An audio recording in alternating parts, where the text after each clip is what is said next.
దావీదు అడుగుతున్నాడు, నీ సన్నిధిలో నుండి నన్ను త్రోసివేయవద్దు, నీ పరిశుద్ధాత్మను నా యొద్ద నుండి తీసివేయవద్దు.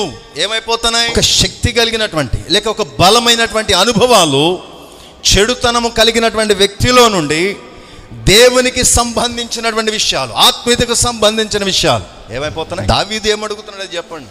నేను చెడుతనము చేసి ఉన్నాను తెలుసుకున్నవాడు దావీదు. రెండో విషయం ఏం మాట్లాడుతున్నాడు? నీ సన్నిధిలో నుండి నేను ఏం చేయబడతాను? త్రోసివేయబడతాను. ఎందుకంటే నీ దగ్గర చోటు అనేది ఉండదు. నాలో నీ పరిశుద్ధాత్మకు కూడా చోటు. నీ పరిశుద్ధాత్మను నా యొద్ద నుండి తీసివేయకము, నీ సన్నిధిలో నుండి నన్ను త్రోసివేయకము.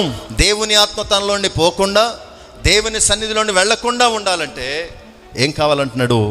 నన్ను కడుగుము, నా పాపము పోవునట్లుగా, నా దోషము పోవునట్లుగా, నా చెడుతనము పోవునట్లుగా ఏం చేయమంటున్నాడు? నన్ను బాగుగా కడుగుము.